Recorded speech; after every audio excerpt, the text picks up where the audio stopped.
rare and balanced view on politics in today's world. Based on facts, born of rationality, common sense, and logic, providing context on today's events. This is American Perspective with Rick Thomas.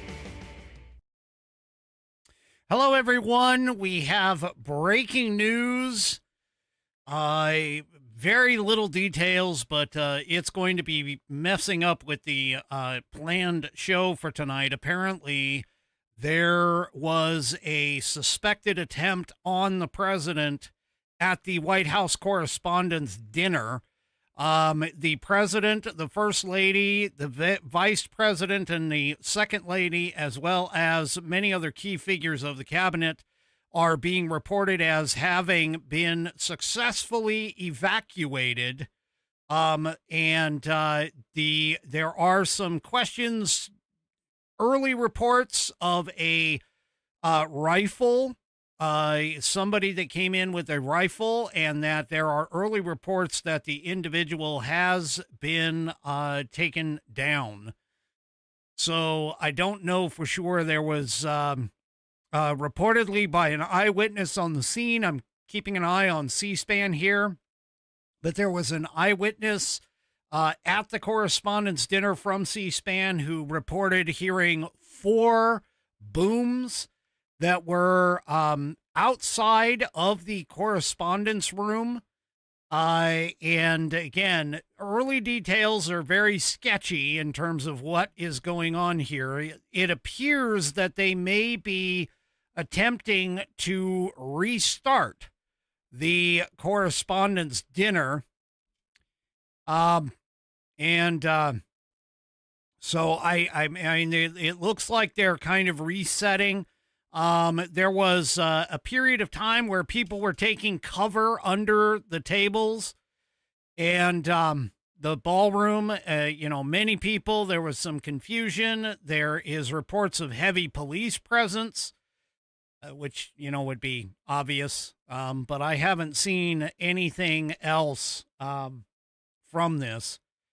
So it looks like the president, now they're actually saying the president might be returning.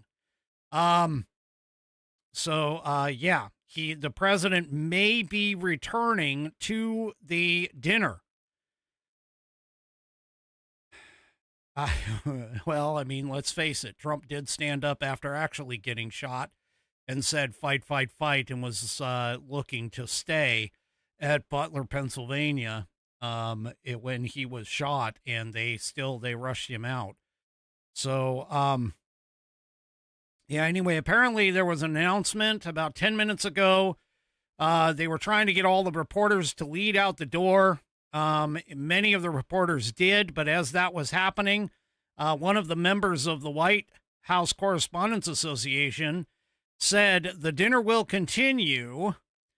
So this is, I'm reading closed captioning on it. So it looks like they are going to reset and continue with the dinner. And there's people that are up at the front table. They're resetting up the teleprompters. They're attempting, they're trying to get everything set up. And, so anyway, here we can go live. I'm gonna, let's try this. Let's see. I was not prepared for this at all, just so you know. But here we go. We'll go ahead and go live, and I'll let them explain. I only saw one person who was being carried out who seemed to have some more leg issue. I don't know if that happened with the Secret Service member leaping over them or leaping on them. But one person was injured leaving, and they were escorted out by a Secret Service member with a gun. Terrific. Hey, CNN is reporting that a shooter is in custody at the Correspondents' Dinner. Greta, have you seen any activity outside? You said you mentioned a large police presence. Yes, there are several police cars. There's law enforcement outside of the exit that several of us went through. I'm here with Jonathan Allen, NBC political producer, and he just told me that he's leaving. He does not plan to come back. Jonathan Allen, can you just tell us what you saw when you were in the ballroom? Sure. I didn't see a lot. What I heard was a couple of percussions that sounded like gunshots. If anybody's heard a gunshot before, pretty clear. However, it was somewhat distant from the ballroom, or appeared to be some buffer in terms of the sound. And then the room got basically swarmed with law enforcement officers screaming for everybody to get down. I saw Secretary of Health and Human Services, RFK Jr., whisked away on one side of the stage. The president obviously was removed very quickly. The Defense Secretary, Pete Hegseth, moved through a center aisle. Speaker of the House, Mike Johnson's wife, was under a table for a while. He had been spirited out by his security, and then they had to go back and get her. Obviously, a very mortifying moment for everyone in the room.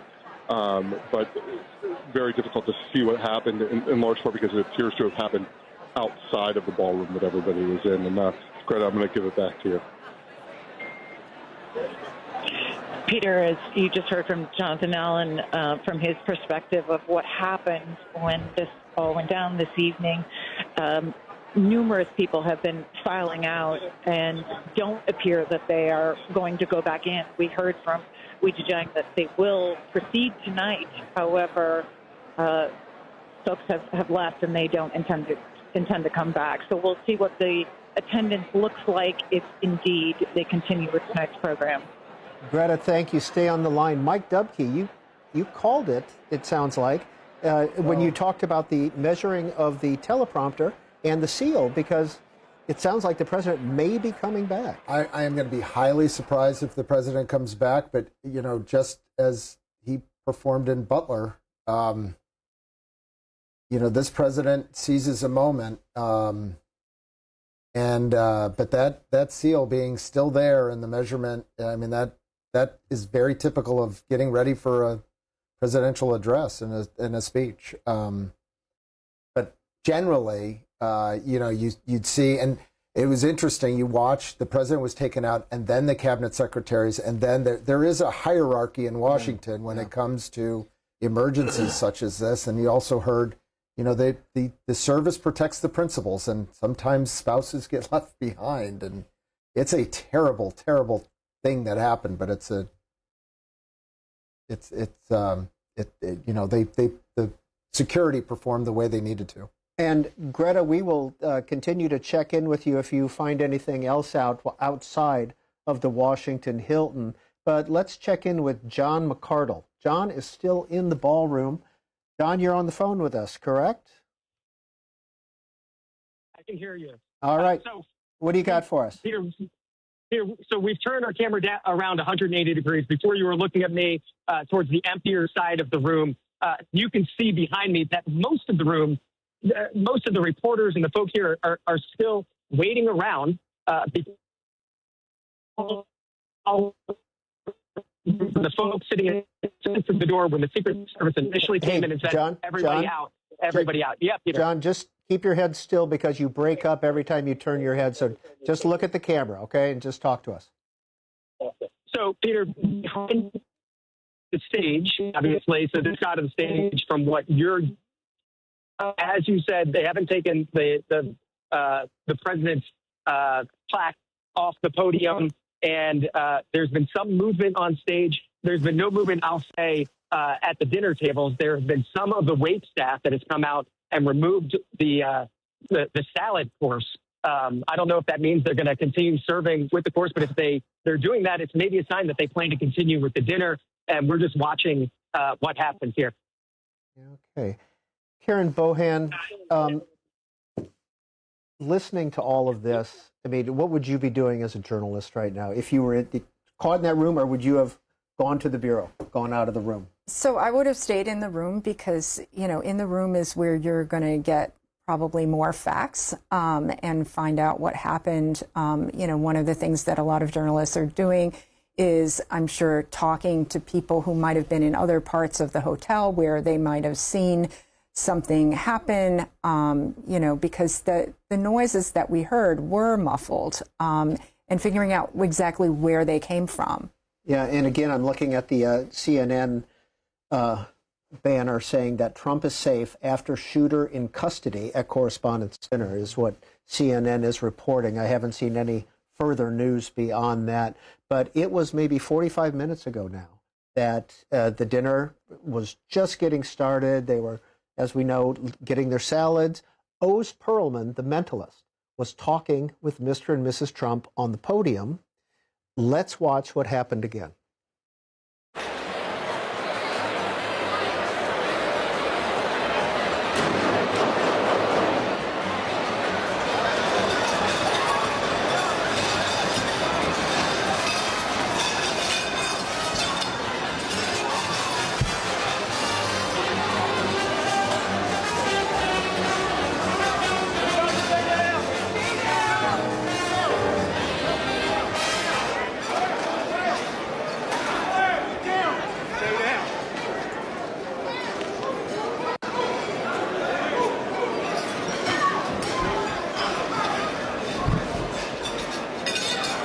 And that's what happened about 45 minutes ago. Now back to the live ballroom.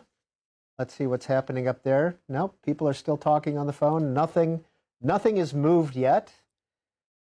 John McCardle, any update for us? Here, it's literally a lot of waiting right now, trying to figure out what to do. The reporters in the room obviously don't want to leave. It's just kind of the nature of reporters who want to see what happens. And it's a lot of checking phones, checking in with family members, people asking if they're okay, people asking if other people have information. But like I said, there's also people popping some of the bottles of wine that hadn't been opened yet. I think people trying to relax after an obviously stressful time just about 45 minutes ago. John, first of all, have you called Laura? Have you contacted your wife to let her know you're okay? And B, yes, Peter, thank you. And how stressful was that for you? I mean, how much stress did you feel? Did you have a fight or flight response? No, Peter, it's what the heck is going on? We were talking about it afterwards. I thought a table got tipped over at first. It wasn't a distinct pop, pop, pop, pop. It was more of a bang, bang, bang, bang. I don't know if that makes sense, but it wasn't what I expected. What a bullet sound would sound like. But apparently it happened through the doors and upstairs. So maybe that's part of the muffling from what we heard in the room, which is why everyone's reaction was, I think, a little bit slower of is that what we thought it was? Hey, yeah, John, talk to that. Greta told us that this happened in the lobby of the Washington Hilton Hotel, and the ballroom is like 2 levels down, 1 level down. Yes, it's about 2 stairwells down. You come into the lobby. You saw where our red carpet coverage was, Peter. That same floor is the lobby area. You go past where the red carpet was. You take a left. You go through magnetometers, dogs, I would assume bomb-sniffing dogs, that sort of thing. We had to go through all of that in the lobby. And then you go down 2 levels, and that's the height of this room that you can see to get to where we are, which is why cell service isn't great down here. But if this happens... And, of course, right there he cuts out. Right after he mentions cell service is not good, we're going to have to move you a little bit, John, or get you somewhere so we can have that good coverage. Okay, so basically, here's what I've been able to ascertain at the moment. Obviously, you just saw and heard, for those of you in the audio portion of the program, you heard the confusion, everything that was going on. It sounded like 4 very loud concussive sounds. I am not going to necessarily characterize them as gunshots right now. However, considering the fact that this was inside of a building, I would imagine that, yes, those were probably gunshots. I am going to kind of keep an eye on the C-SPAN stuff to sort of see if they resume in the corner. So I'm going to go ahead and set that up for me to be able to keep a complete eye on the situation. So if you give me just a moment to do that, and I'll try and get back to it should something massive or something major occur. This will kind of cover up a little bit of my chat things, so forgive me if I miss your chat on either YouTube or X, of course. But anyway, so it sounds like there were 4 loud concussive sounds assumed at this point to be gunshots. There is reports that there was a suspected shooter who is potentially in custody. And obviously the president, the vice president, and the cabinet members have all been evacuated. Now, whether or not the president is coming back, I don't know. There's still question as to whether or not he is going to be coming back for this. Now, that being said, I mean, President Trump, knowing who he is not going to want to see, or not going to want to show himself as being weak. He is going to obviously portray strength. And again, Butler, he was actually shot in Butler, and stood up and basically said, you know, fight, fight, fight, and did not want to leave the podium that day, even though he wasn't president at the time. So I would imagine that he's probably arguing with his Secret Service detail right now in terms of this. So anyway, my guess is that the Secret Service is probably not going to let him go back because of the fact that they do not have any information as to whether or not this individual was acting alone, you know, whether or not there was a second, or whether or not there is a second sleeper in there. And so, yeah, we'll have to see. But if he does come back, I will bring him back up on the program. So, oh, wow. What a way to start the show. It wasn't even close to what we were even supposed to be talking about. I mean, this was going to be just a mundane show, and then this happens. So anyway, let's see.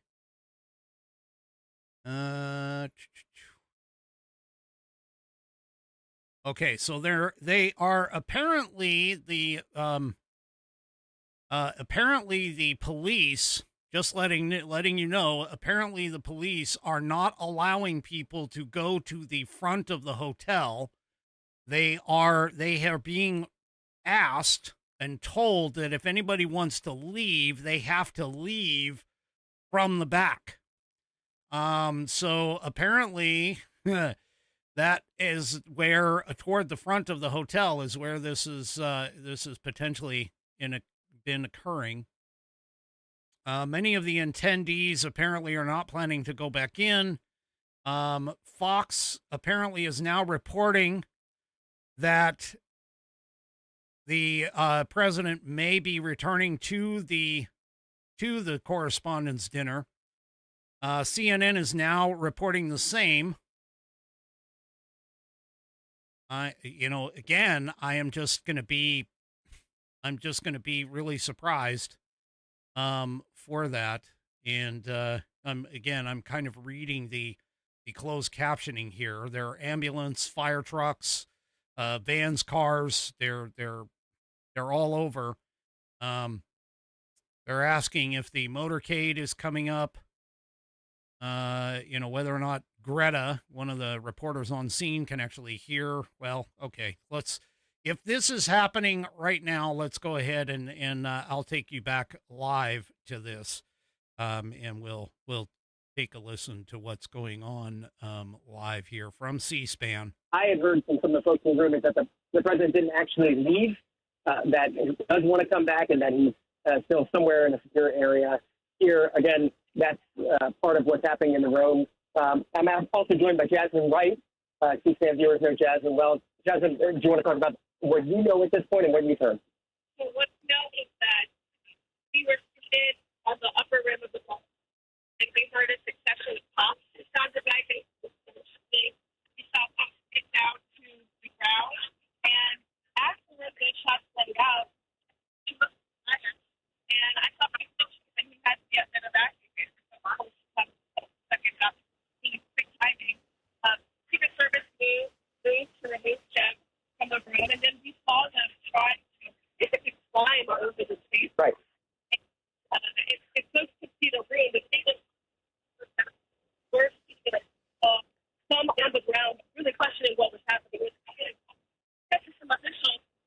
in the both here, and they said they actually didn't hear pulse. And so it was a lot of confusion. I talked to one administration. So the first thing that they heard, they were seated closest to the stage, was the sound of running. John, hold that microphone closer to Jasmine. But you saw the Secret Service agents climbing under the table, trying to remove the cabinet officials. Secretary of HHS, Robert. This isn't worth it. Marco Castillo, they were trying to find him in the ballroom. They removed Secretary of Defense. All these individual details.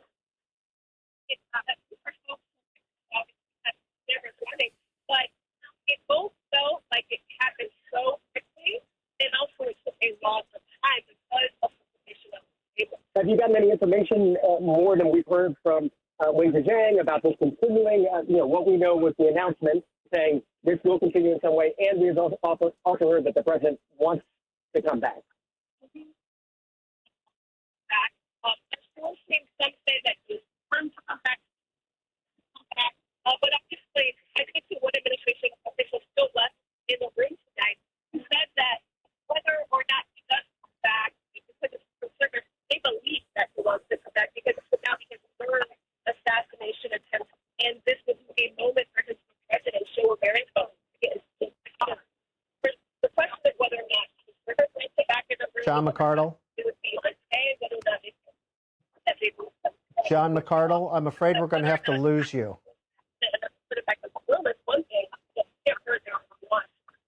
Peter, I just heard you. You're heading out. Hey, John, we're going to have to cut. I apologize. The audio on that was so difficult. There was so much good information, and we just could not hear you clearly enough. If you could get a better location and keep Jasmine close by, we just cannot get that the feed audio. wasn't coming and from we the really want to hear microphone. what It you was guys coming were from talking his about. earbuds. Okay, now His I AirPods. think Mike Dubke or Karen Bohan, Anyway. you said that the president probably didn't even leave the hotel at this point, it sounds like, because if he's coming back, we got Greta out on Connecticut Avenue outside the Washington Hilton.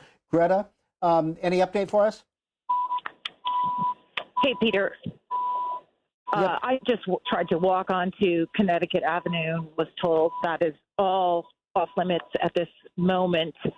And the police officer is uncertain as to what is happening right now. He has just been told that no one can access Connecticut Avenue. Wow. I'm making my way around, I think, what will be several blocks and try to cut down the other way. You know, I don't mean to make a joke at this point, but Greta, I know you don't have comfortable shoes on. I do not. I do not. But, yeah, it's the law enforcement is still here. I misspoke before. The helicopter is still circling around the Hilton. Well, it looks like Sean Duffy is back in the ballroom. We see Transportation Secretary Sean Duffy there back in the ballroom. Greta, it also sounds like the president never left the Hilton, is what we're also being told. Whether we not confirmed, but we're being told that as well. So, sounds like Greta's out of range as well. Now, Mike Dubke, you've referenced this a couple of times, but how do you think the president's reacting, especially after what happened in Butler? Is he ticked off? Is he defiant? You know, what do you think his I think his demeanor, emotion is? Well, I think his demeanor is around the three words he said: fight, fight, fight. I think that's his demeanor, and he's going to have the same demeanor for this event as well. Karen Bohan, once this is all settled and the investigation starts, how long will that go? I mean, how in depth will we go on a potential shooting? A shooter close to the president. So I think there will be a lengthy investigation because this is a huge lapse. I mean, this is. Okay, I'm going to mute that for a second. I'm going to read to you Donald Trump's post 7 minutes ago on Truth Social. It said, "Quite an evening in D.C. U.S. Secret Service and law enforcement did a fantastic job. They acted quickly and bravely. The shooter has been apprehended, and I have recommended that we let the show go on, but will entirely be guided by law enforcement. They will make a decision shortly regardless of that decision, the evening will be much different than planned, and we'll just plain have to do it again. President Donald J. Trump. So there you go. Trying to, wow. So, an exciting situation, obviously exciting being scary as well. I mean, you know, you can be excited, happy, you can be excited, sad, you can be excited, you know, everything. But anyway, here we are. We're what appears to be an attempt potentially on the president of the United States. Once again. So yeah. All right. Well, like I said, I'm going to keep an eye on the feed. And if the president does come back, because right now all we're going to get is a whole bunch of, they're just showing the post now. So, you know, right now all we're going to get is just a bunch of supposition and innuendo at this point. But I will keep this feed up for myself, and if something does seriously break, I will obviously try and get us back into that as quickly as possible. Okay. So let's go ahead and start off with start the show properly. I'm going to go ahead and, unfortunately, I'm going to skip the headline sponsor, but let's go ahead and start the show properly. And this time, you know, I'm kind of torn. Let me ask my Whiskey Warrior P1s here. Do you guys want me to start with the pledge like we usually do? And just so you have a context of what's happening, Buddy is up for the pledge. Or would you rather me to just say a short prayer before we start the show? So you guys tell me what tell me in the chat. Okay, so it looks like I've got 2 pledges, 3 pledges, 4 pledges. I've got a both. All right. Well, let's go ahead and move on over to the pledge. For those of you who are, okay, I've got a few boths. All right. For those of you who are of mine, please stand, remove your hat if you're wearing one, like me. Take your hand or place your hand over your heart and follow along with our good friend. May he rest in peace, Buddy Weiser, as he recites the Pledge of Allegiance. I hereby pledge my allegiance to the flag of the United States of America and to the republic for which she stands, one nation under one God, indivisible, with liberty and justice for all her citizens. So help me God.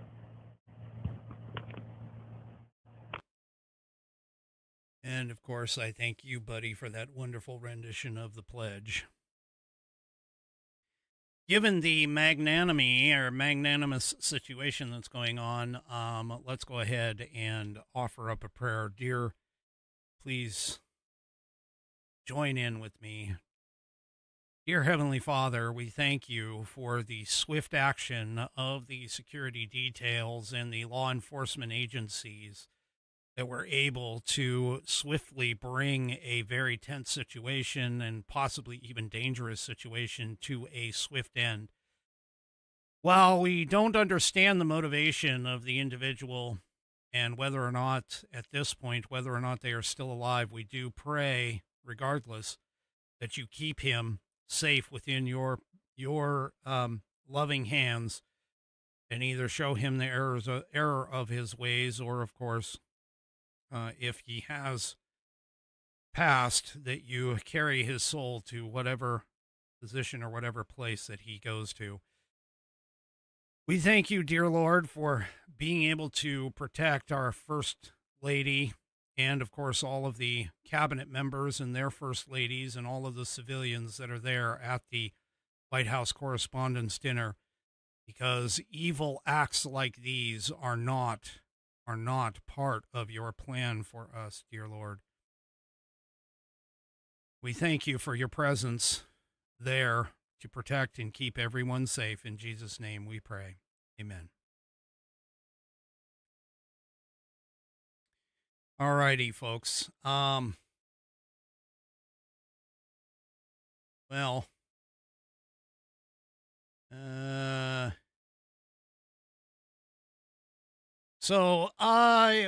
just watching the feed here from C-SPAN, and it looks like everybody's kind of come back into the room. They're taking their seats. They're relaxing a little bit with regards to it. So anyway, we'll see what happens here in just a moment. But anyway, all right. So speaking of press, there was a young man who, or young lady, I don't know which, but a young child. So it was Take Your Kid to Work Day, for this, and, for this particular moment. And well, let's just say that Hakeem Jeffries can't even answer a child's question because he is so incredibly stupid. So here's the whole here's the exchange. And, let's just say, if you're voting for this guy, you are incredibly stupid. Let's just take a listen. Why do voters view Democrats so poorly? Did your dad give you that question?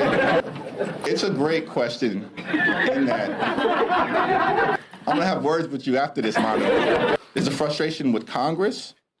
There's a frustration with institutional political parties. And, of course, frustration with the current president of the United States of America.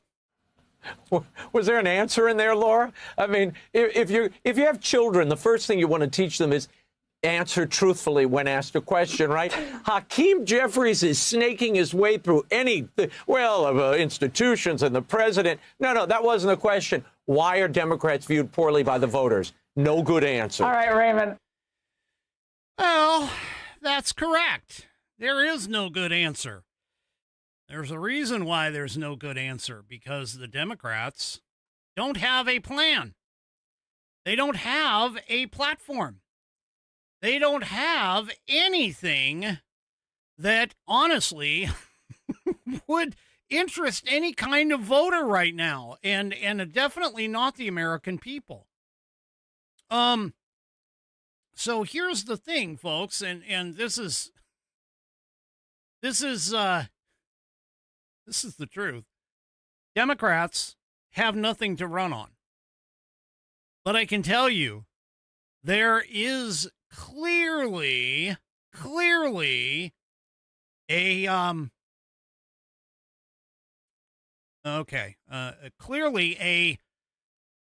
plan in terms of what they are going to do. And, well, the plan is simply this. The Democrats, anticipating that they're going to win back control of the House of Representatives following the midterm elections, well, they're holding what they're calling shadow hearings. That's right, shadow hearings.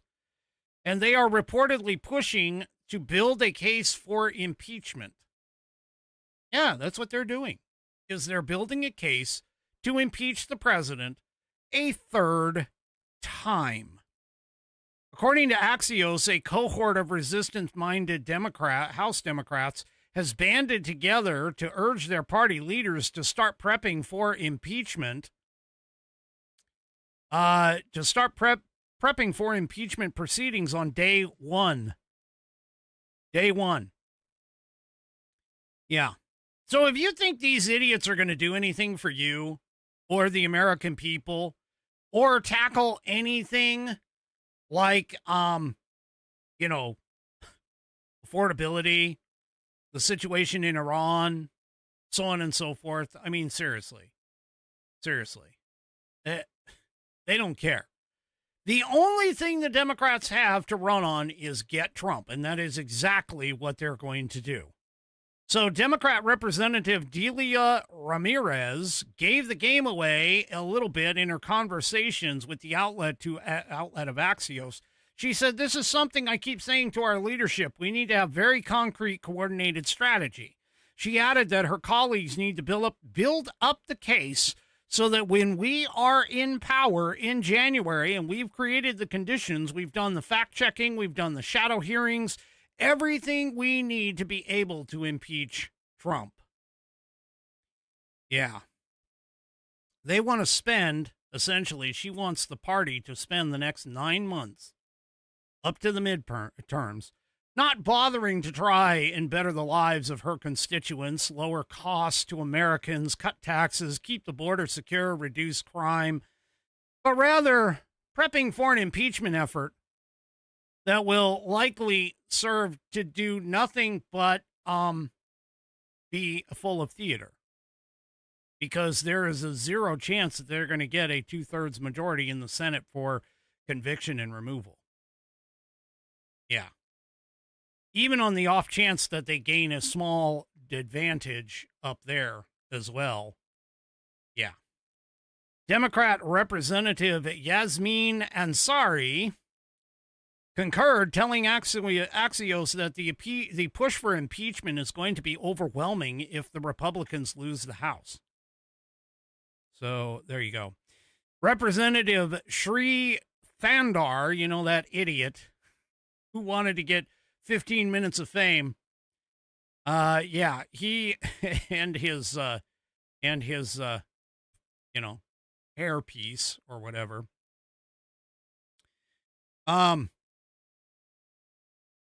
Is echoing Ramirez, saying that we have a case, a very strong case, so we should really work on it now. Yeah, is that as strong as the case that you had for the fake Russia collusion, for the fake quid pro quo, all of that? Yeah. Mm-hmm. Yeah, okay. Well, yeah, let's just see. These idiots, I'm telling you. Anybody with a intelligence, anybody with the intelligence that they have is who is voting for these people. You guys aren't intelligent. That's all I'm going to say. All right, real quick, on the White House Correspondents' Dinner, apparently they took the presidential seal, off the podium. So the program, etc., it seems to be that it may continue, but it may not continue with President Trump. So it looks like it's potential that the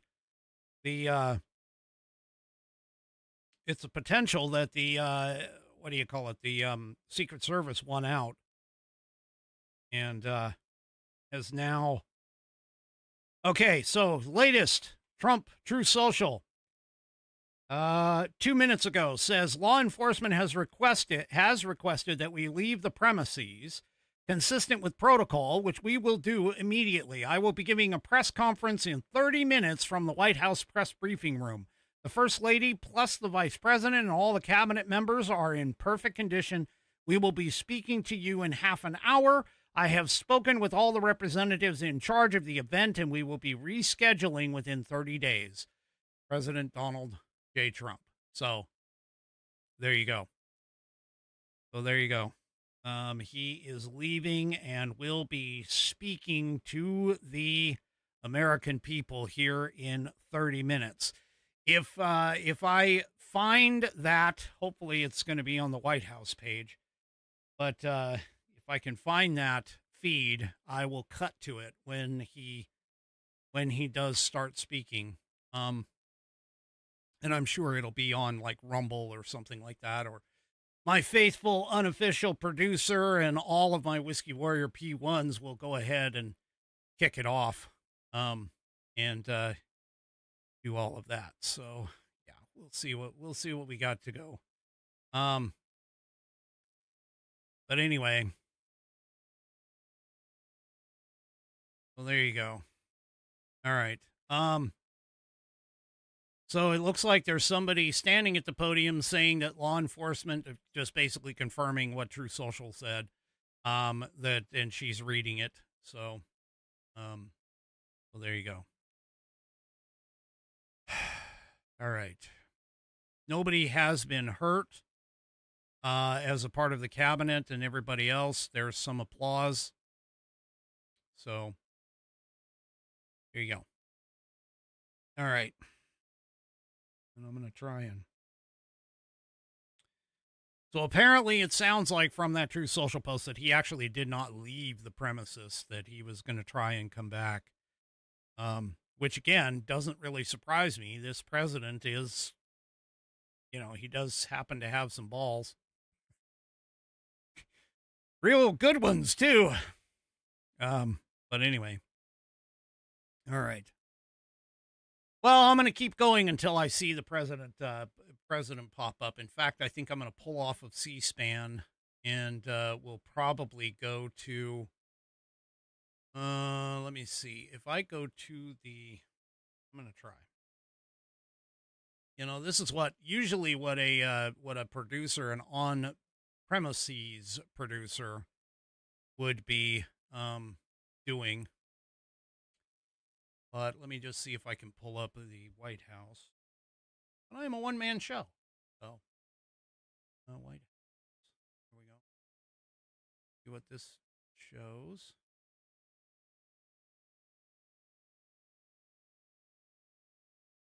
So they don't have anything demonstrated for this currently. So we'll have to see if the White House, I'm sure the White House feed will pop up when it's ready. All right. Anyway, and again, I'm kind of keeping an eye on the White House Rumble feed, so we'll kind of keep that up and see if something happens. I'll keep refreshing it, and hopefully something will pop when it gets ready. All right. Well, we all heard about the Southern Poverty Law Center. Well, the Southern Poverty Law Center got indicted. And remember, you can indict a ham sandwich. Okay? I mean, that's literally how far an indictment actually goes. Because for those of you who are not, American law professors, and I certainly am not. However, I do have a pretty good grasp of the process. But basically, in a grand jury indictment, they convene the grand jury. The prosecution presents its case, presents everything in front of them, and says, do we have a potential, do we have enough evidence here that convinces you that we should actually hold a trial on this? And the potential, of course, was found in the favor of a trial with regards to the Southern Poverty Law Center and their essentially their fraudulent activities, hiding the fact that they were allegedly paying white supremacist groups in order to continue to be able to say that they are fighting white supremacy, and especially in regards to the whole Charlottesville Unite the Right rally. So now Jim Jordan, he is a very slick cat. That's all I'm going to say. He's very good at what he is doing. And Jim Jordan is now demanding that the SPLC hand over communications with the Biden administration. Now, you will recall that Biden actually called this out. He actually stated that the reason why he decided to jump into the race was because of the fact that the Charlottesville Fine People hoax, and it was a hoax, the Fine People hoax took hold. Now, the Charlottesville situation came about apparently because of the Southern Poverty Law Center.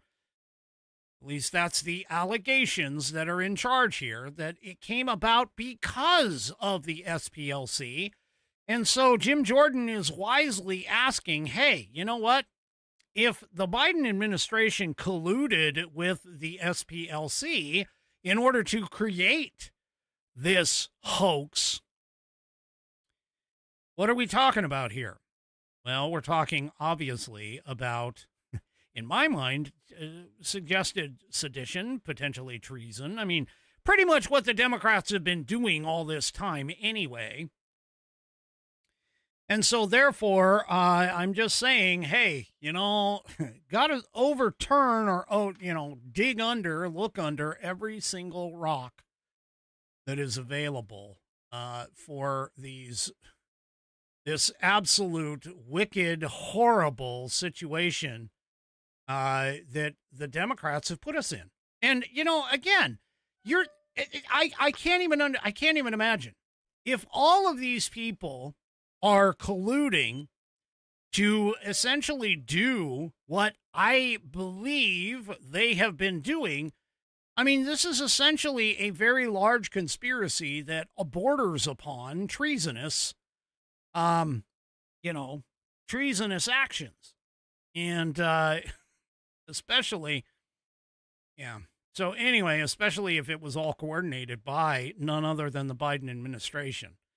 Now, keep in mind, I'm not saying that Biden himself coordinated this, because I guarantee you he does not have the intelligence, the guile, the wit to be able to do this on his own. My anticipation is that if you dig far enough, you will actually find a cabal of people headed up by none other than likely Barack Hussein Obama. Now, all of that being said, okay, the SPLC, the letter to the SPLC head, Brian Fair, began by noting the allegations laid out in the indictment, including that the organization itself paid $3 million in donor funds to people associated with the Ku Klux Klan. Now, some people are like, well, hey, they used, they're using that money to do something, but you've got to understand, when you donate to a 501c3, they have to, by law, tell you what the money is for. They have to, by law, basically state, hey, we're going to use this money to fight, whatever. And, anyway, this is not what they did. They didn't say, hey, we fight racism and everything else, but we're also going to fund that racism so that we can fight the racism that we generate. We're supporting. We're going to support racism so that we can continue to bilk you out of millions. So there you go. Anyway, the letter stated at no point did the SPLC inform its donors that their charitable donations might be used to pay leaders of violent hate groups. To conceal the source of these payments, the SPC allegedly opened up bank accounts under the name of various fictitious entities and transferred funds from those accounts to their informants. Yeah. Citing the indictment, Jordan also noted that these entities themselves were never incorporated, had no bona fide employees, and conducted no actual business. In other words, they were shell corporations. He added, rather, their sole purpose was to enable the SPLC, as if the informants were receiving the money from the fictitious entities, rather than receiving donated funds from the SPLC, to conduct financial transactions that made it appear. So there you go. There you go. So they're now under potential congressional investigation as well. Well, here's the thing. Let's take a step off here and say if this SPLC indictment actually goes through, and let's just say it's kind of maybe sort of possible that it could do this, there actually is already some changes there is actually already some changes that are happening within the government because of this discovery. Now, this indictment, of course, is going to change the idea of dark money operations. Why is it? How is it going to change? Well, the U.S. Treasury Department is revising the IRS reporting requirements for nonprofits. And they're doing this because of the allegations that are against the Southern Poverty Law Center. So on Thursday this week, the Treasury Department announced changes to an IRS Form 990 reporting requirements. The changes are intended to increase the transparency of nonprofits, particularly those claiming to combat extremism. The changes follow the indictment against the SPLC by federal authorities. The civil rights nonprofit has been accused of funneling millions of tax-exempt dollars to groups it claims to oppose. Specifically, and these are all in the indictment, it was uncovered that the SPLC gave money to the Ku Klux Klan, American Nazi Party, and the Aryan Nations.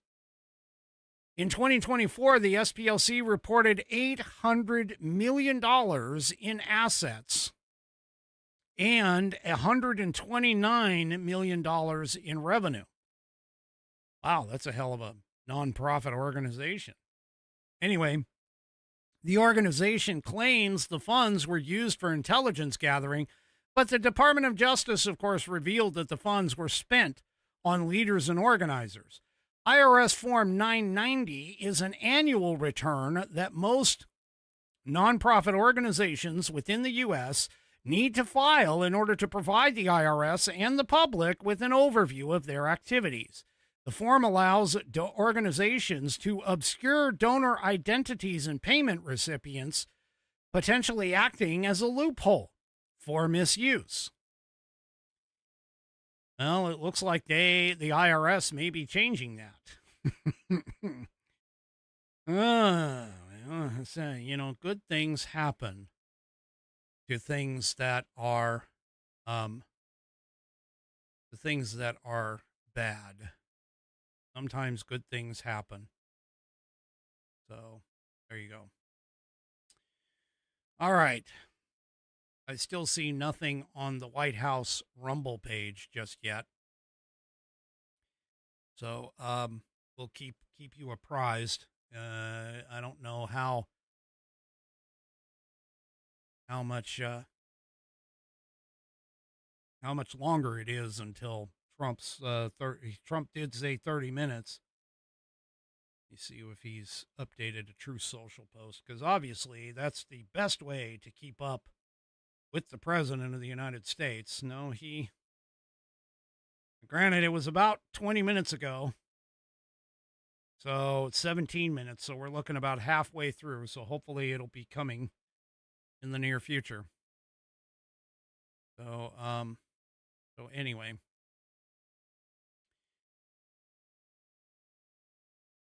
Now, I don't want to flood you with a whole bunch of information about the shooter, because we're really, details are coming in as they develop, but we're going to pull the Bongino 72-hour rule here and just say, okay, we got to calm down. We know what happened as far as something occurred. The president and all of the top people were evacuated. The White House Correspondents' Dinner apparently is continuing, potentially without the president.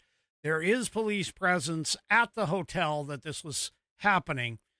And, at this point, we know that the sounds were very reminiscent of gunfire. There was like 4 pops in succession. One happened and then several followed it. So, but outside of that, I don't want to jump down the whole wagon of, what's happening as far as like the shooter, whether the shooter's in custody, whether he's dead, whether there's one, whether there's two. There's a lot of information coming in right now, and none of it has been confirmed or vetted. So I just want to hold off on that for the moment. All right. So one of the things that I think the mainstream media is never going to tell you, because they obviously don't want this to happen at all.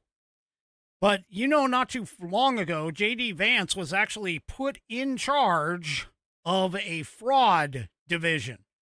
He had an anti-fraud task force. Well, we're coming up to the end of April, and let's just put it this way. There have been a lot of wins that nobody has been reporting, or very little has been reported about it. So apparently, we are looking at the vice president's task force has, it's been just over 5 weeks since President Trump launched it and tapped Vance to chair it. But here's a list of some of the productive April takedowns since hitting the ground running. April 8th. The Daily Caller detailed that the task force had found almost 400 businesses suspected of fraud, that they received contracts, many of which came during the Biden administration. The outlets Reagan Reese reported the task force, along with General Services Administration, are beginning to send out letters to nearly 400 businesses with government contracts that they believe could be fraudulent. Okay? So that's one of them. Now, the businesses with those letters must provide evidence of their legitimacy, including a physical address, within 30 days. Okay, let's see. I'm being told that there is a live feed at the White House. I may have to go to whitehouse.gov, house.gov, to get the actual feed. And go to the live stream. I am seeing just a page right now. Well, it says, stay tuned, we'll be live again shortly. This is the live feed to the White House. Here, let me just go ahead and show you where I'm at here. Whoops. Help if I put. And there we go. So this is what I'm seeing at whitehouse.gov live. So,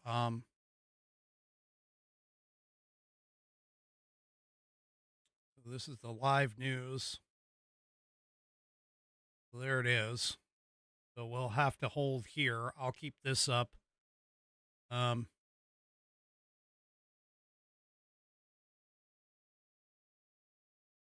looks like USA Today may have it. So let me go to USA Today then. Okay, today.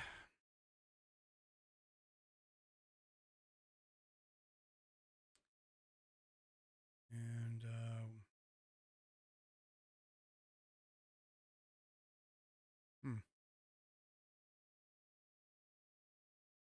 I don't see a live stream link here. I see live updates, but I do not see a live stream on that. I'm fairly certain the White House will actually live stream it itself, so we'll keep an eye on that. Oh, they're now saying 10:10 Eastern Time is when they are expecting him to speak. So we'll have to see what happens there. But obviously, live from the White House is probably going to be the feed. I'm hoping I'll have a feed up as soon as possible. So, anyway.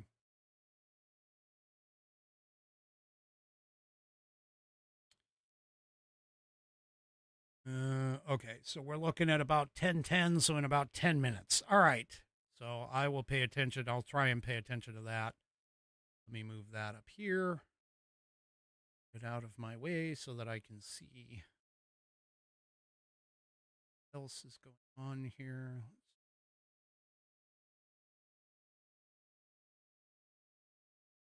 I'll keep that up. All right. So anyway, back to J.D. Vance. So J.D. Vance has also found that on April 15th, Fox News reported that a number of Los Angeles hospices were suspended for potential fraud, that they suspended 447 hospices and 23 home health agencies suspected of fraud in Los Angeles, with a total fraud estimate of more than 600 million in fraud. The next day, the Department of Agriculture had announced that it had executed search warrants for alleged SNAP benefits trafficking in Minnesota as part of what they called an operation called Cold Snap. A release from the department noted that as part of an ongoing initiative, under the operational name Cold Snap, the law enforcement partners collaborated with the USDA's Food and Nutrition Service and the Attorney General's office to identify authorized retailers participating in SNAP that fraudulently trafficked SNAP benefits. So there you go. Agriculture Secretary Brooke Rollins emphasized that Vance's task force powered Operation Cold Snap, which led to the execution of criminal warrants against more than 20 allegedly fraudulent SNAP retailers. So, there you go. And then this week, the Department of Justice announced on Wednesday it had made $300 million available to go ahead and prosecute fraud, drug trafficking, and other offenses. And then on Thursday, the Centers for Medicare and Medicaid Services under Dr. Mehmet Oz sent a letter to every governor in the state requesting that their Medicaid programs undertake a swift revalidation of Medicare providers and services at a high risk of waste, fraud, abuse, and corruption. So, yeah. They are going after these fraudsters.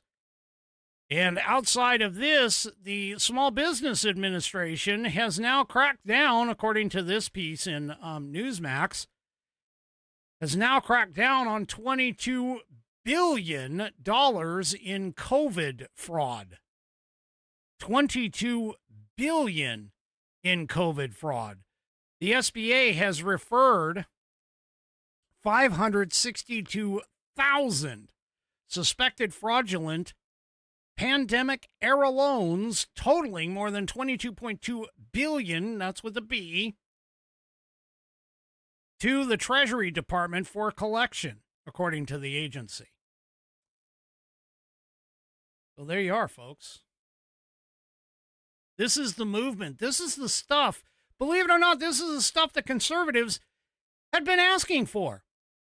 This is the stuff that conservatives have been looking for. This is the stuff that the conservatives have been wanting. Yeah. And they are definitely going for it, as they should. See, we have, $39 trillion in debt. And just to give you an idea, this is according to the fiscal data from the treasury.gov for this year. This is just what's been spent this year. Fiscal year to date, 2026. 22% in Social Security. 14% in interest payments, health, meaning Medicare, Medicaid, so on and so forth. Medicare by itself actually is by itself. So I don't know what the other health related things are, but all of those, interest, health, and Medicare, are 14% of what's been paid out so far. National defense is 13% of a category. Income security is 10%. Veterans benefits and services is 6%. Education, training, employment, and social services are 2%. Transportation is 2%. Administration of justice is 1%. And then they've got the category of other down at the bottom. I mean, this is what our government is spending its money on right now. And as you can see, Social Security, and I know Social Security is important to a lot of people. I get it. But you need to understand that Social Security, to a strict constitutionalist like myself, has zero relevance to the 18 enumerated items that are the 18 enumerated items that are listed under Article 1, Section 8 of the United States Constitution that the federal government is supposed to be making laws on. Okay? So there you go. All right, I'm checking the whitehouse.gov live feed. Nothing is up. They are still saying that they're going to be live again. It looks like 4 minutes away from the president, potentially from his scheduled speaking. But anyway, yeah. Now, keep in mind, too, that the fraud crackdown has extended even farther than that. The Trump admin is now cracking down across the country on fraudulent visa schemes. Okay. The Trump administration is continuing to crack down on fraudulent visa schemes that are occurring nationwide. In New Jersey, there's a Korean man who pleaded guilty to fraudulently using the B-1, B-2 visa program in a forced labor and charity fraud scheme. The visas are for business or tourism and prohibit visa holders from actually working in the United States. In this case, he and his co-conspirators were involved in a 13-year conspiracy to bring South Koreans to the U.S. through these fraudulently obtained visas as part of an unlawful work scheme, according to the U.S. Attorney's Office for the District of New Jersey. Yeah. Yeah, fraud doesn't happen. Fraud doesn't happen at all, right? I mean, we have the most honest, the most incredibly ethical, moral, integrity-laden people in government today, or even outside of government today. You know, everybody is just so perfect. Yeah, right. Anyway.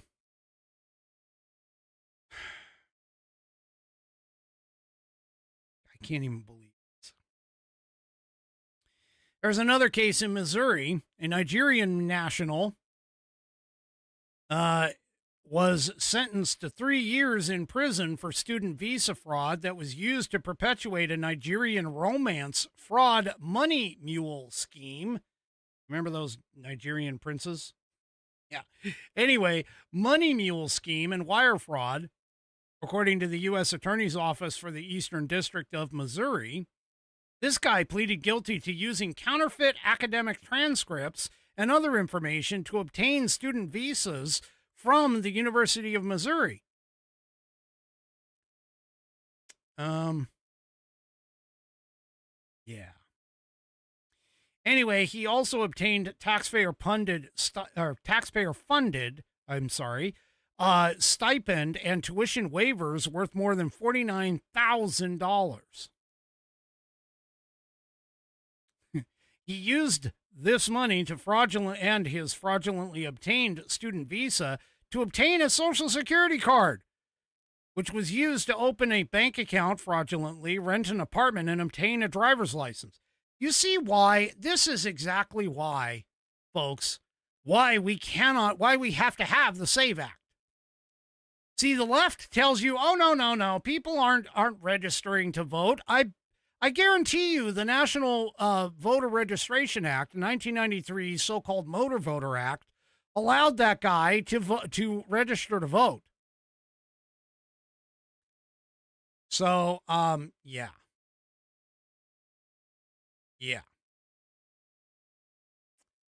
Okay. So it sounds like they're getting ready to bring the president in, but I don't see where the live stream is on the White House website. So where are you seeing that, Bonnie?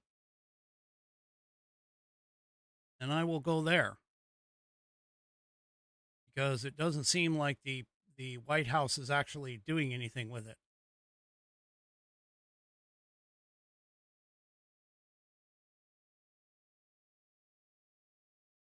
I don't see it happening here on the White House website. Unless I go back to the main page. Try to fake it here. Nope.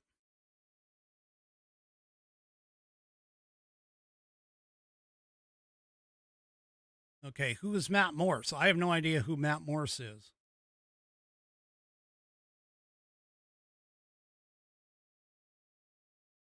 Check C-SPAN, see if C-SPAN is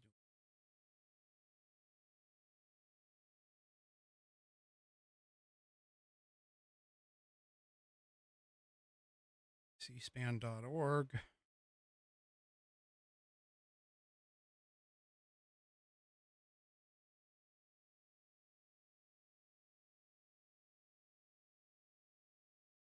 I'm not seeing. Okay, so Matt Morse TV on Rumble. Well, let's give it a try. Rumble.com. I'm sure Rumble will have something.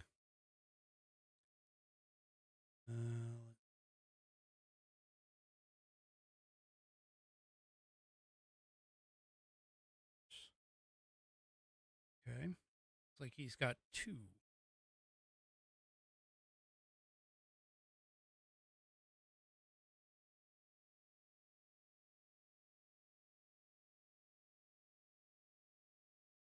Crazy things happen.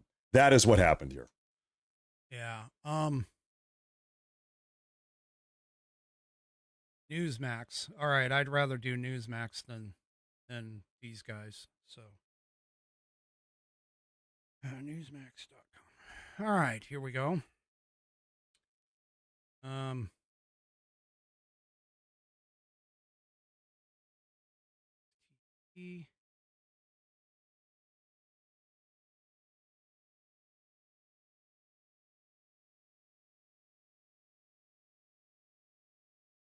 Oh, I'm seeing the White House Correspondents' Dinner. Want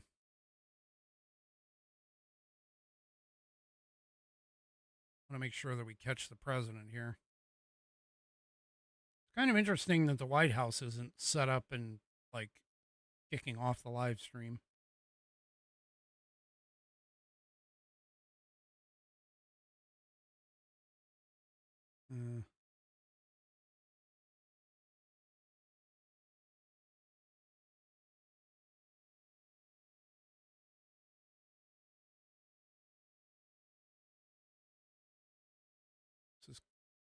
They say coming soon on C-SPAN.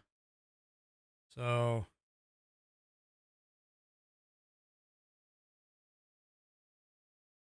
I am apologize for the audio listeners, the audio portion of the program. We're just trying to get the live feed here of the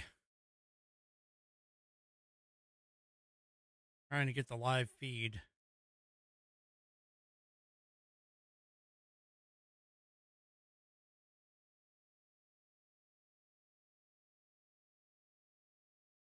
So it looks like they do have the feed up. Well, I will go to Newsmax 2. And we'll take a look at Newsmax 2 here. And not Trump. You know, it felt like, Dr. Oz was speaking. You know, that's how it felt to me. And Dr. I'm like, Oz this is just weird. was there. Members of the cabinet were there. I mean, President Trump and the First Lady, Vice President Vance also there The on Vice the was stage. there. I mean, we walked in right behind Kennedy and his wife, and then I watched as Kennedy was rushed out. Just not too long after that, because I got there kind of late. And here's pulling Vance off. We're watching video of them. We just got pulling new the video Vice on the other side of the stage. So the president was, when you're looking at the stage on the left side, as you know, the vice president on the right side. We've just got new separate video. ways. Vice president was rushed out there as quickly as the president, Rob. Right. Yeah, they moved. It was really quick. I mean, as soon as I was trying to get my phone up, and I just got Weijia Jiang, who's the head of the association. I got them moving her out. I missed Trump getting moved out by a few seconds, but it's all on television. You've seen it anyway. But I was just trying to get the shot. Everybody was under their cables, like ducked down. Like you just can't. It's like, how many times are they going to try and kill this guy? I mean, it's just. I mean, the tolerant left. Horrible. Welcome to it. I mean, it's like, how many times are they going to try and do this? It's just crazy. Yeah. You know, Rob, tonight was supposed to be his first White House Correspondents' Dinner that he attended, kind of, to give the press, after not going for so many years. He says he's going to reschedule it. You know, we know that there are a lot of people in that room, who obviously not the biggest Trump fans. Your final thoughts here tonight, in the mood tonight in Washington, D.C., now that you've left the Hilton? It just, I mean, that's exactly right. I mean, as I was walking in on this rainy night, and there's just all these, lunatic protesters screaming and all these weird boomer people that just have no lives, and they're just so angry. And you walk in and you get the arrogant media, and you see, we were sitting really close to CNN and stuff, and it's just kind of a funny atmosphere anyway. And you're like, Trump's actually here. He's actually going to do it. I've been waiting for this for 5 years of his presidency, for him to just lambaste the media to their face. I was so excited for it. I came down here for this, and then this happens, and you're like, this is the picture of the left. This is what we've done to the left. These people have been propagandized by the party, by the media, to become this violent, because it's for the political gain of their system. And Rob, this is what you get. You've chronicled it on Rob Schmidt tonight, 7 p.m. Eastern every weeknight. Make sure you're watching that. The Democrats have also prevented the Department of Homeland Security, Rob, from having full funding for over 70 days. Your final point. Right. Yeah, I mean, that's just the kind of the cherry on top of all of it. Yeah. Is the protection angle, because it's certainly, I don't know if it would have been any better if they were funded. I can't say that it would have been. Maybe it wouldn't have been. But this was a pitiful display of security. Again, it felt like Dr. Oz was speaking tonight and not Donald Trump. All right. Yeah. Well, we're glad you're safe, and everyone is. Thank you, Rob, for jumping on a phone call with us. Of course. Obviously, we'll be talking very soon. Looking at video of the shooter, looking at video of this all unfolding. Hard to imagine yet again. Okay, so I'm gonna hold it on. Oh, White House Rumble is starting. Okay, well, let's go to White House. Let's see if the White House has got. Whoop, wrong one. White House itself. Yep, there we go.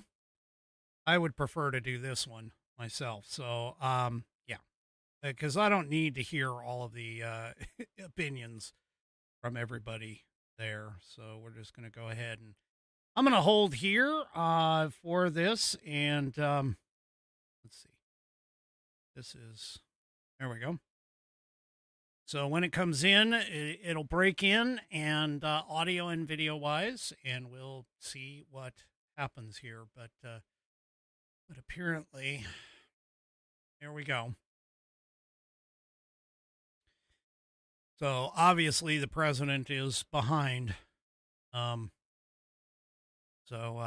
There we go. No, I appreciate it. I appreciate it. My unofficial producer is saying that she's just trying to keep me updated, and I do appreciate that, because obviously being a one-person show here and doing all of the stuff that I do, sometimes it's kind of difficult, to keep up with everything, especially when stuff is moving so quickly. But here we have now, just to kind of catch everybody up, if you haven't heard, if you're not part of the program, so this is the whitehouse.gov /live. Whitehouse.gov /live should get you where you need to go. And that's from the White House directly. It's on their the White House's page, and they should they should go ahead and get that going. But anyway, as I was saying, for those of you that have missed it, the White House Correspondents' Dinner was getting ready to get started. There were what appeared to be four, or what it sounds like from the audio that we've been able to hear, four concussion sounds, boom, boom, boom, boom. First one, and then a short delay, and then the additional four afterward came in, from what I could hear, fairly quickly. And anyway, it appears, or it sounds like, there may have been an attempt on the president's life. Now, the president, first lady, the vice president, second lady, and a bunch of the cabinet members have all been evacuated safely. Obviously, they've gone back to the White House. There was some question as to whether or not Donald Trump was going to come back to the White House Correspondents' Dinner, but law enforcement discouraged him from doing so, and so he has decided that he is going to deliver remarks here from the White House press room shortly, and that is what I am holding here for from the White House press room, and we'll have to see essentially what goes on here. This when it breaks in, it will be live. Just like I am right now. So, but apparently the suspect potentially is in custody. Now, there have been unconfirmed reports of a second individual who had been taken away on a stretcher earlier, but there did appear to be an individual who looked like they were in their boxer briefs, laying on the floor, handcuffed. So there's also some unconfirmed early reports that these people may be from California. One of them might be a teacher. Again, all of this is unconfirmed. We'll get more details as time goes on here. And of course, we'll hear from the president directly. But he did post on True Social.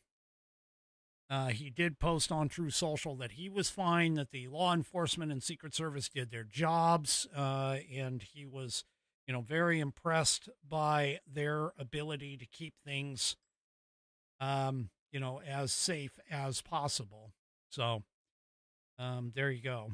And that's kind of what's going on, and why I'm sitting here waiting. Of course, we're waiting for the president to come in and deliver remarks from the White House press room.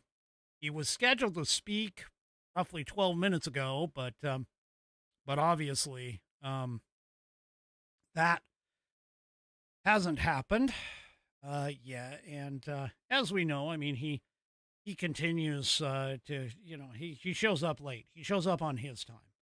So I'm sure they're kind of waiting for some press people to actually get into the press room as well, to basically be able to report and ask questions and all of those kinds of things. But many of them are, obviously were at the White House Correspondents' Dinner. And they essentially, many of them did not want to go back in and restart had the dinner decided to go on. There was some question as to whether or not the president was going to return. They did not know. And so at this particular moment in time, again, like I said, I'm waiting for the live feed to come up from the White House. And so we'll have to see what happens there when it comes up. So we are holding for the President of the United States.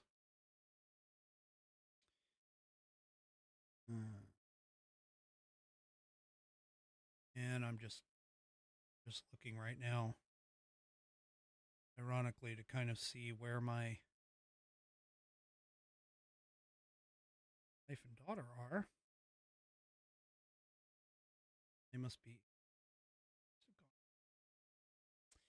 Anyway, again, we're kind of seeing this is breaking news, breaking situation, and we're going to see what we hear. We're going to hear from Trump now.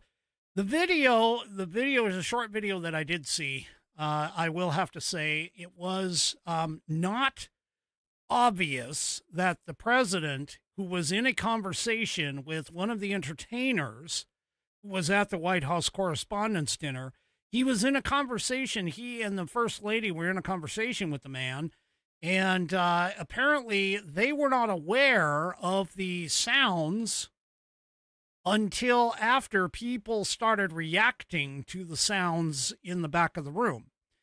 Now, my understanding is, and everybody has, so far it's been confirmed by multiple eyewitnesses, that the sounds came from upstairs, up the stairs from where the ballroom was actually at. Most ballrooms in city hotels like this are a level or two below the main floor.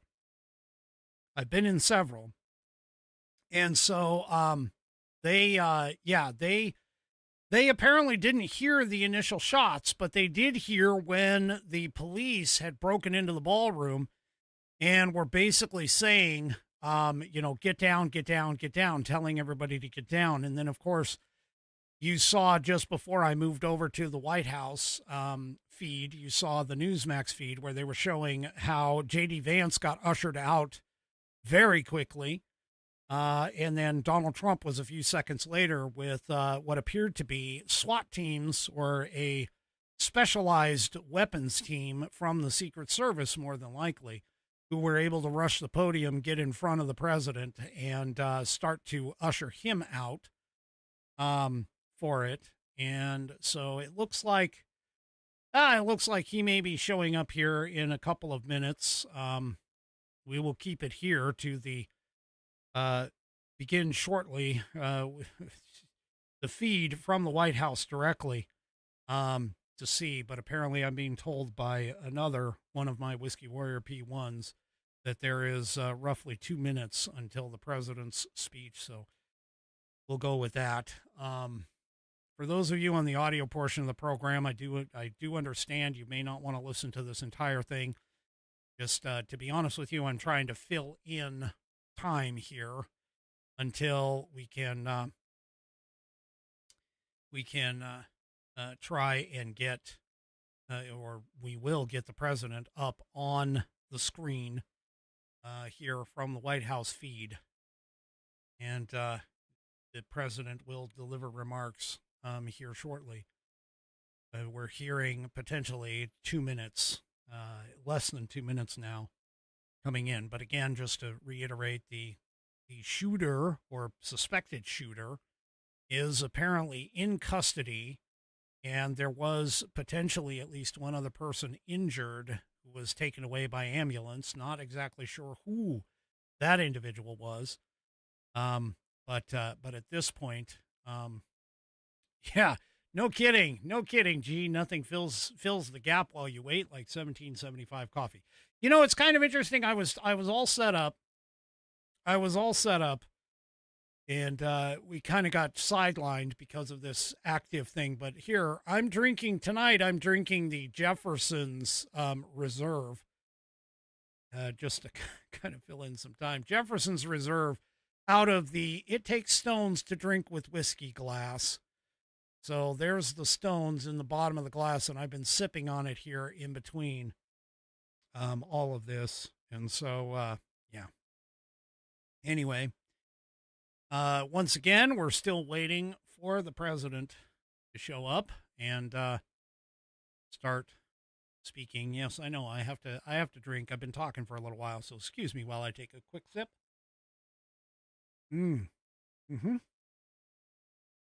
Good stuff. The president is reportedly going to begin shortly. My guess is he'll probably hit the half of the hour. So, yeah. Well, I'm getting a report from my unofficial producer that apparently Erica Kirk was in attendance and she was being evacuated. Apparently she was crying. Gee, I wonder why, because her husband was shot and killed by a sniper at one of his events. And so I'm sure the traumatic experience of having to rush to go see her already passed away husband was fresh in her mind after this, being evacuated and everything else with all of this. Okay, we are holding for the moment for the president. I don't know what else I can really say at this point. The things that we have had confirmed at this time is that there is at least one person, one suspect. They are apparently in custody.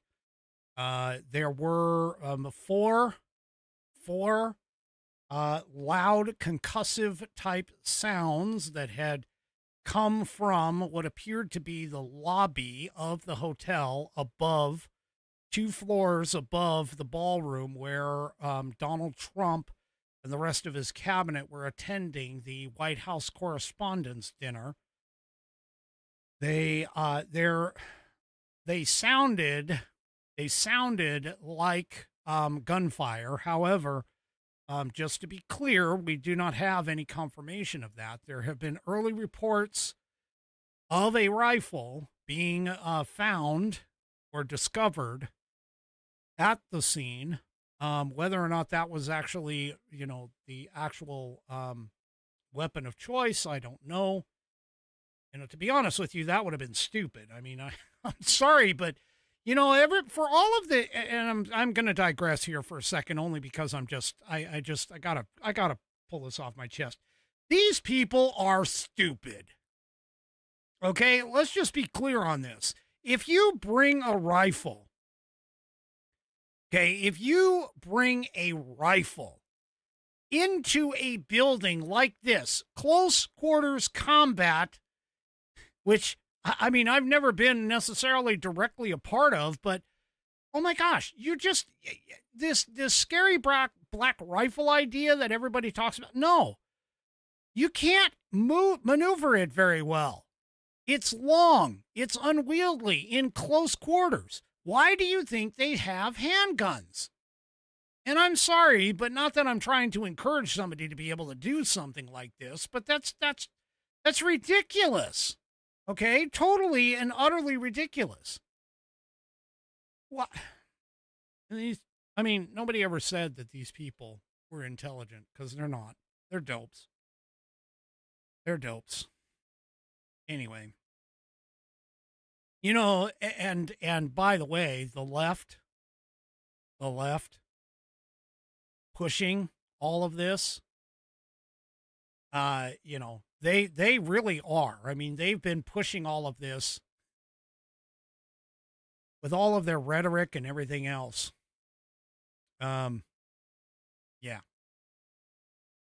I just can't even imagine. I'm sure everybody is live streaming. Just about everybody's live streaming right now. Okay, so here we go. Looks like the president may be coming in here in just a short Well, thank second. you very much. That was very unexpected, but incredibly acted upon by Secret Service and law enforcement. And this was an event dedicated to freedom of speech that was supposed to bring together members of both parties with members of the press. And in a certain way it did, because the fact that they just unified, I saw a room that was just totally unified. It was in one way very beautiful thing to see. A man charged a security checkpoint armed with multiple weapons, and he was taken down by some very brave members of Secret Service, and they acted very quickly and have just released, for purposes of transparency, clarity, I've ordered it to be put out. You probably have it by now. Put out on Truth and put out on many of the platforms, a tape showing the violence of this thug that attacked our Constitution, and also showing how quickly Secret Service and law enforcement acted on our country's behalf. Really did a great job. One officer was shot, but saved by the fact that he was wearing obviously a very good bulletproof vest. He was shot from very close distance with a very powerful gun, and the vest did the job. I just spoke to the officer, and he's doing great. He's in great shape. He is has very high spirits, and we told him we love him and respect him, and he's a very proud guy. He's very proud of what he does, Secret Service agent. And we looked at all of the conditions that took place tonight, and I will say, you know, it's not a particularly secure building, and I didn't want to say this, but this is why we have to have all of the attributes of what we're planning at the White House. It's actually a larger room, and it's much more secure. It's drone-proof, it's bulletproof glass. We need the ballroom. That's why Secret Service, that's why the military are demanding it. They've wanted the ballroom for 150 years for lots of different reasons, but today's a little bit different because today we need levels of security that probably nobody's ever seen before. But everyone owes a tremendous debt of gratitude to the courage of law enforcement, the law enforcement, and working with the D.C. police, and we just spoke with the mayor. And when we're finished, the police chief is going to take over and discuss it also from their viewpoint. But they also performed exactly as they were supposed to, and you see the attacker in different positions, but you also see the attacker totally subdued and under control. So as you know, this is not the first time in the past couple of years that our republic has been attacked by a would-be assassin who sought to kill. In Butler, Pennsylvania, less than 2 years ago, you all know that story, and in Palm Beach, Florida, a few months after that, we came close. We really had, again, we had some great work done by law enforcement. But in light of this evening's events, I ask that all Americans recommit with their hearts in resolving our difference peacefully. We have to resolve our differences. I will say, you had Republicans, Democrats, independents, conservatives, liberals, and progressives. Those words are interchangeable, perhaps, but maybe they're not. But yet everybody in that room, big crowd, record-setting crowd. There was a record-setting group of people. And there was a tremendous amount of love and coming together. I watched, and I was very, very impressed by that. But we were, First Lady and I were taken very well care of very quickly rushed off the stage. Vice President J.D. Vance, who's here, was likewise beautifully done. He was just saying how quickly everybody acted, law enforcement, Secret Service in particular in this case, but law enforcement. Marco had the same thing. Pete was there. Pete didn't want any help. He didn't want anybody to help him. He doesn't want anybody to help him, but he did get some, didn't you? And I think you also said that it was very impressive. So with that, I'd like to ask Todd Blanche to come up, say a few words, and tell you it's already underway. The man has been captured. They're going to his apartment. I guess he lives in California, and he's a sick person, a very sick person, and we don't want things like this to happen. I think it's very important that I say, though, and I told the representatives of the evening, they did such a beautiful job. It was such a beautiful evening. And again, they're talking about free speech in our Constitution. That's what it's all about, not just White House correspondence. It was really based on free speech in our Constitution. But I said very importantly that we'll do it again within the next 30 days, and we'll make it bigger and better and even nicer. So I just want to thank everybody that was involved. I also want to thank the press, the media.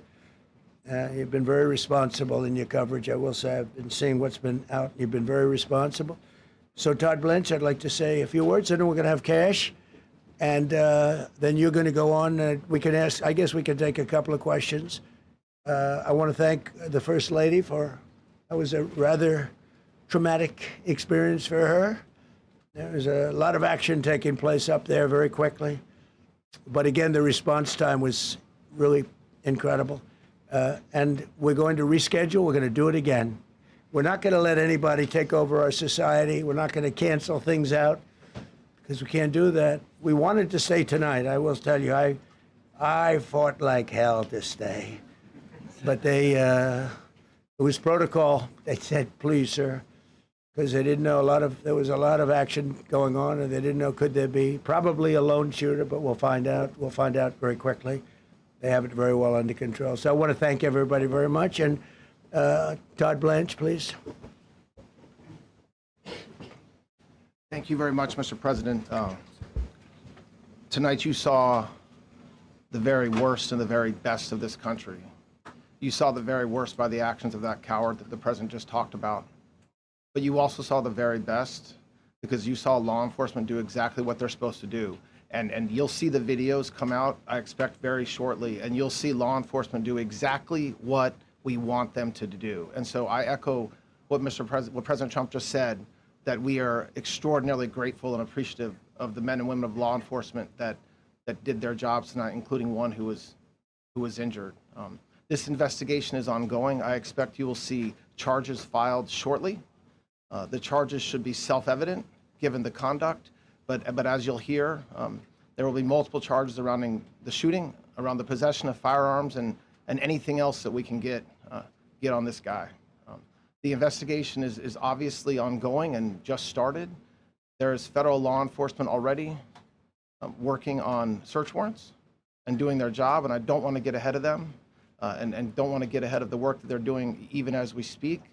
Director Patel and I were just on the crime scene a short while ago, and everybody in this room should rest assured that the Metropolitan Police Department, the FBI, Secret Service, everybody's on the scene doing their job. I know that the police chief is going to give an update from the scene as soon as we're finished here, and I obviously will lead the details of what they have learned to him. But in the meantime, I just want to thank everybody in this room for the courage. And I want to thank President Trump for his words, and I promise you, justice will be served. Thank you. Dr. Patel. Thank you, General. Thank you, Mr. President. The President's absolutely right. You saw the best resolve of American law enforcement because you, Mr. President, inspire them 24/7, 365. You give them the resources that they need, and they know that you have their back. And that is a changing dynamic in this country, and that's why you saw brave Secret Service agents respond immediately, swiftly, subdue and take down the suspect, and safeguard the lives of thousands of individuals at that hotel. Thanks to our interagency partnership with the Department of Homeland Security and the Metropolitan Police Department, the FBI was rapidly deployed onto the scene, took over the evidence response unit, is examining all the ballistics that were found on scene to include the long gun and the shell casings. We are conducting witness interviews as we speak. You will hear from our team on the scene there with the mayor and the head of the FBI field division there.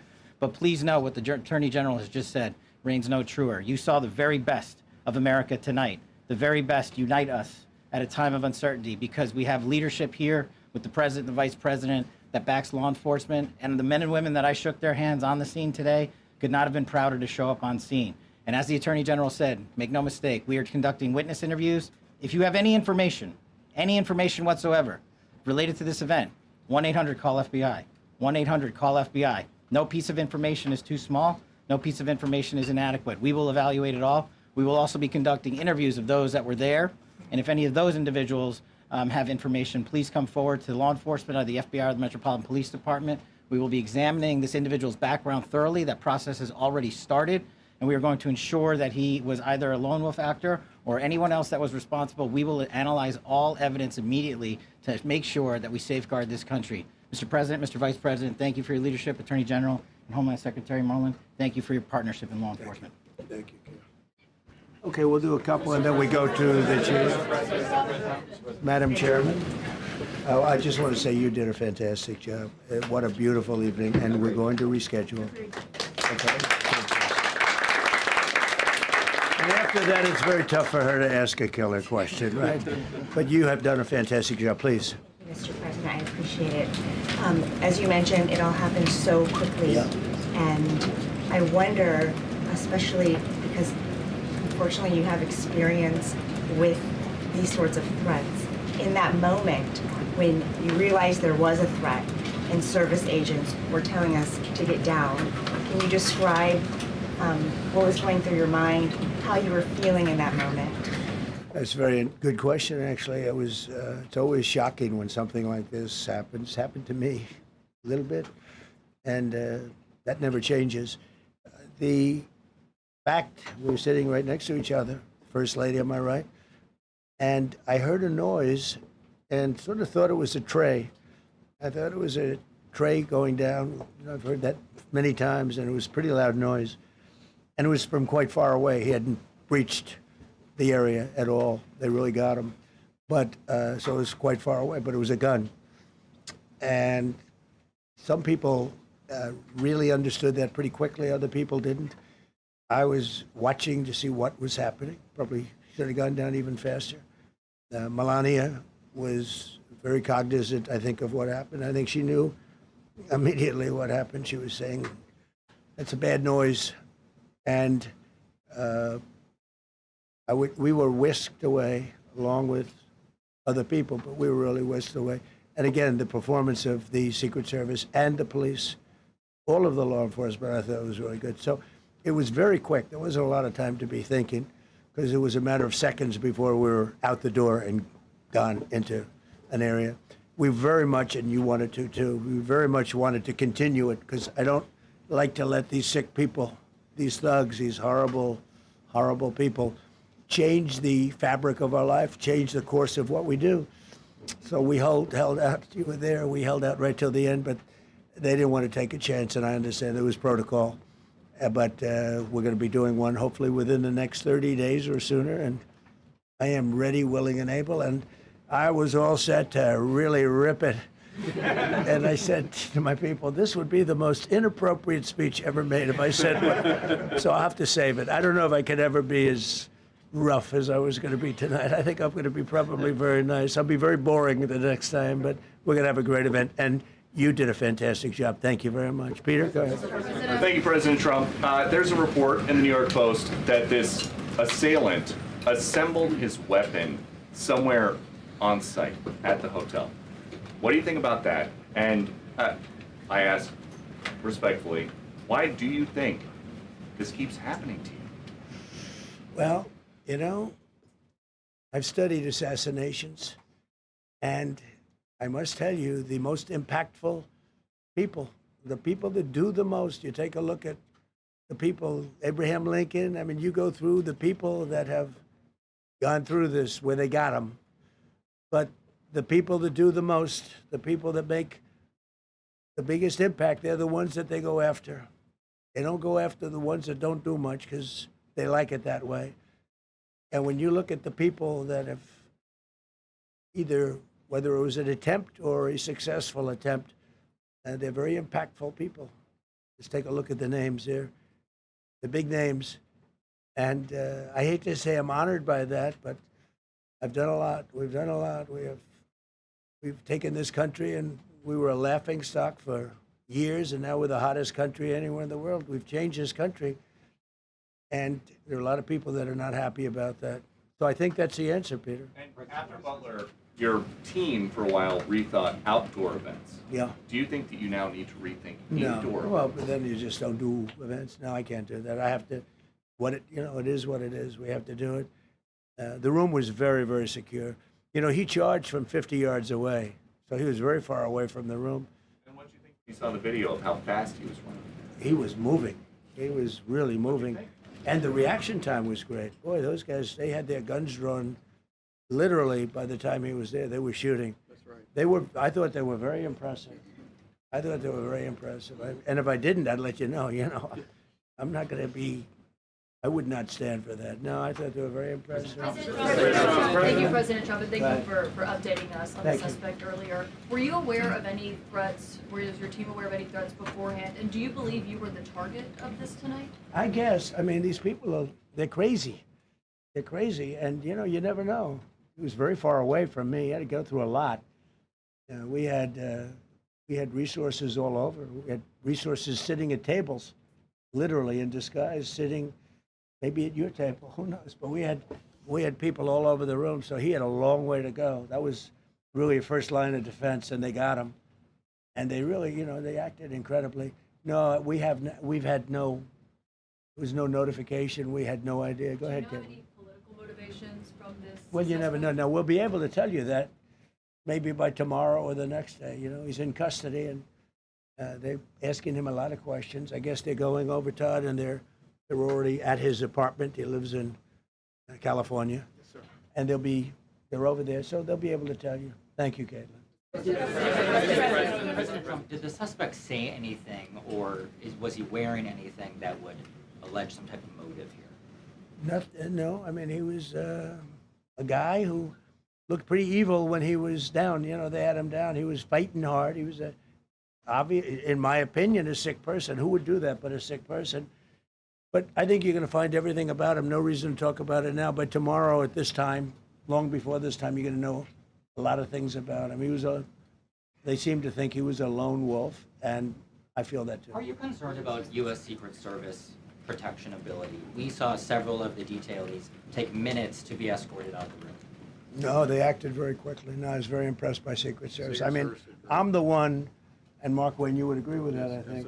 I'm the one that would complain. You don't have to complain for me. I would be complaining. I'd be up here right now saying they didn't do their job. Oh, believe me, because, it's my life. And I want to live because I want to make this country great. That's why I want to live. But when you're impactful, they go after you. When you're not impactful, they leave you alone. Okay, a couple of more. Go ahead, please. Is there any indication that this shooting could have been linked to the war in Iran? I don't think so, but you never know. We're going to know a lot. We have the best people in the world working on it, and we're going to know a lot. Please. Mr. President, there's a lot. You, as well as some of us who have covered Butler, experienced another horrific day 2 years ago. Yeah.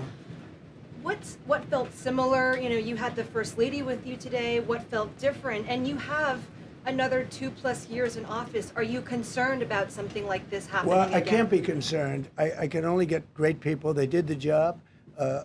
In my opinion, a much better job than Butler. Butler had one weak spot that we all know about. Somebody should have been up there. But even Butler, we had our sniper on our side within 4.2 seconds from a distance of about 400 yards, one shot, and he was gone.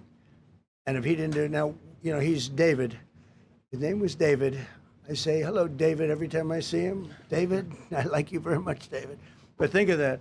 Now, if he doesn't hit him, and he hit him right between the eyes from 400 yards without any notice, nobody knew. He heard a sound.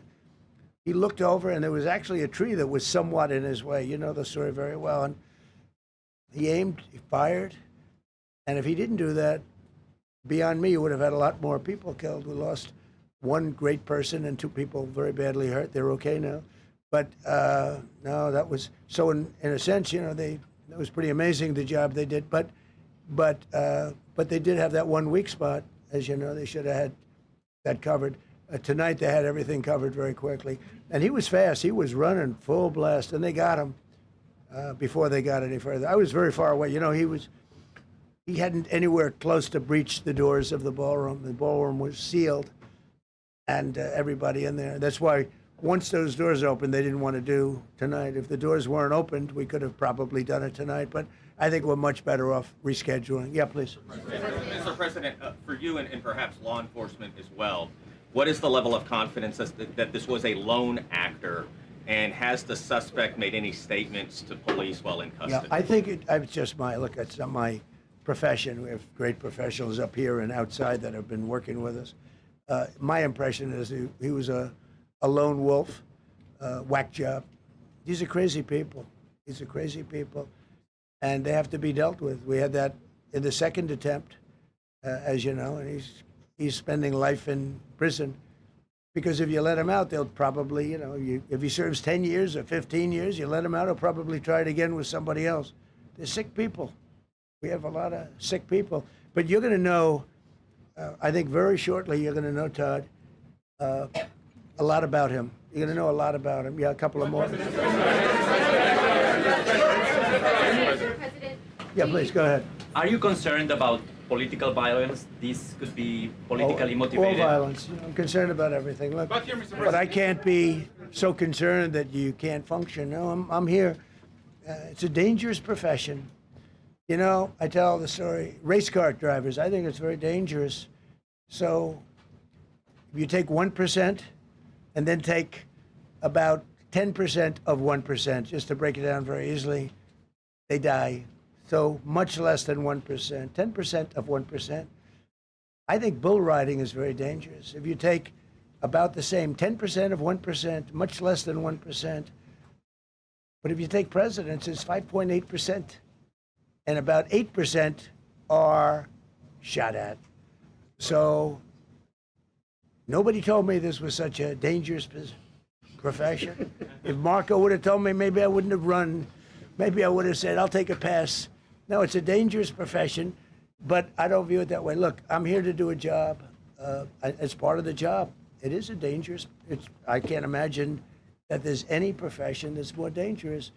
But I love the country, and I'm very proud. I'm very proud of the job we've done. You see what's happened. We have a great country. We've got, I think, the most successful, the hottest country anywhere in the world. This happened over a period of just a year, and we're going to do great things. But with that come risks. There's no question about it. Yeah. To that end, there's been so much political violence, not just aimed at yourself, but at other members of Congress, state house speakers, you name it.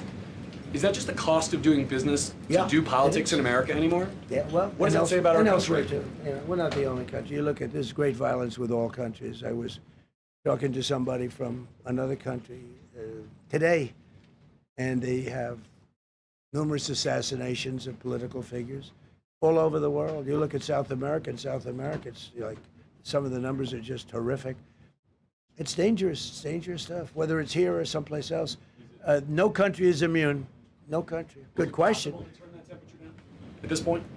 Well, probably if I decided to just not do much, if I let everybody rip us off and take advantage of us. Look, we're leading the world in trade now. We're leading the world in the military. We're the greatest military in the world. I rebuilt it in my first term, and now we use it because we have no choice. We can't let, as an example, Iran, we can't let them get a nuclear weapon. Everything will be peanuts compared to that if they ever were given a nuclear weapon, and they'd use it too. Marco and I were talking about it today. They would use it without even hesitation. We can't do that. It was a shame. I said, oh boy, look at the numbers. We just broke 50,000 in the Dow. We just broke 7,000 in the S&P. They said we couldn't do it in 7 years, in 5 years, 4 years. They were saying maybe in 5 or 6 years. And we did it in 1 year. And I called everybody together. I called all of these people and others, and I said, we have to take a little journey. I say to do this. We just had the great number. We just broke 50,000. Wasn't supposed to happen during my term. Wasn't reachable. Did it in 1 year. And I said, we're going to have to make a journey to Iran. They're going to have a nuclear weapon if we don't do it. We had the B-2 bombers take them out. I terminated in the first term the Obama agreement, the Iran nuclear agreement, which was a disaster. That was a road to a nuclear weapon. They would have used it. They would have used it 100%. So, when you do things like that, you become a target. If I wasn't doing that, I guess I'd be a lot less of a target. But I'm honored to be. Okay, one more question. Go ahead.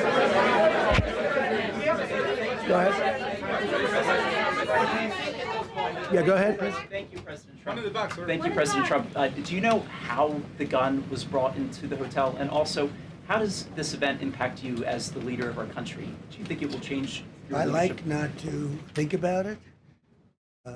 I lead a pretty normal life, considering it's a dangerous life. I think I handle it as well as it can be handled. I think a lot of other people, you read stories where they become basket cases. To be honest with you, I'm not a basket case. I really take it as it is. I do it for the country. I'm not doing it for any other reason. I have a first lady who's doing a terrific job. She loves the country, and she recognizes it better than anybody. She's told me numerous times. She said, "You are in a dangerous job," but that goes along with her too. I mean, it's dangerous for her too. We sat there tonight. We heard that noise, and it was either a tray or a bullet. I was hoping it was a tray, but it wasn't. And again, we had some very brave people doing a great job, so we're very proud of them and happy with them. I just want to thank everybody. They will be able to give you all that information as to the names and everything else. I think we released the names already. Most of you would have it, but his name. We appreciate it. I see so many tuxedos and beautiful dresses. It was a little different evening than we thought, but we're going to do it again, and we have a great chairman who we're so proud of, and we have to make it better. We'll make it safer, I guess, right? But we're going to make it even better. Okay, thank you very much. Thank you. About how impactful this was. Can we hear from her about? Well, honey, would you want to say something? Okay. Huh? One in the back, sir. Right. Millions of people across the globe, in fact, are watching you. You demonstrated courageous leadership, and thank God you're alive. All of us are alive today. What is the message that you want to give to the world that this should change? What corrective measures can we take from here on? Well, all you can do, look, I don't care how many people you have, how good they are. They can be the greatest people. You have the greatest security in history. If you have a whack job who's got a brain, but it's a little bit distorted or a lot distorted, they can make trouble. I would say, Pete, right? You know, they can make trouble. Some of these people are of genius level IQ, and they're nuts. So it can be trouble. So you do absolutely the best. You get the best. We have the best people. Well, look, it was proven tonight. He started running from 50 yards, and he was fast. He was like a blur on tape. He was moving. It was very impressive the way they got him. Because a lot of people would be looking and saying, you know, it's like a weird feeling, and they would let him get through, but they didn't let him get through. They drew those guns so fast. They looked like Matt Dillon. They looked like somebody that knew what they were doing. What do we do? But it comes with the territory. And if you want to do a great job, I really believe that. And you take a look at what's happened to some of our greatest presidents, and it doesn't happen to people that don't do anything. And it's not going to deter me from winning the war in Iran. I don't know if that had anything to do with it. I really don't think so, based on what we know. But we're going to continue to do a great job. That's all I can do. Thank you very much. We'll see you tomorrow. Thank you. Thank you. Thank you. Glad you're okay.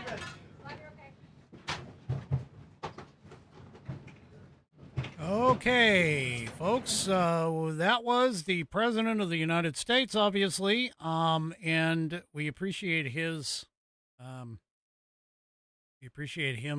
coming out and giving what he knew, the information that he knew. So really quickly, I just want to show this. His True Social has released an image of the individual. This is the individual who is currently under custody. Yeah, this is the individual who is in custody as of right now, for this horrific situation. And if you give me just a second, I was able to grab the video that Donald Trump was referring to from the security cameras. And hang on just a second, because apparently there is audio with this as well. Now, the image is not very clear. It is not very clear. It is a security camera. Give me just a second. Let me get this up. And I need to find where it is.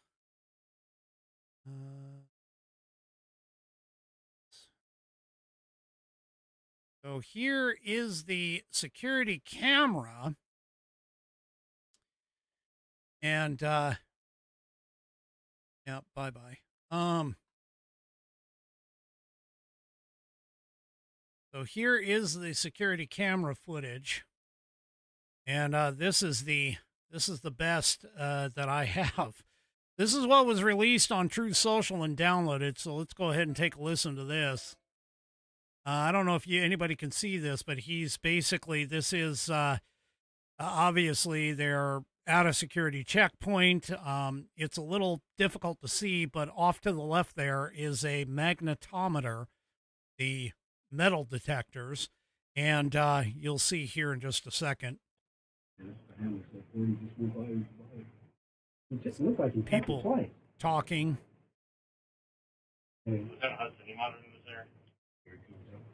There he comes, and there he goes. And he just went through. Shall I post it as soon as he passed down? And there you go. And that's how quickly that happened. I'm going to play that again.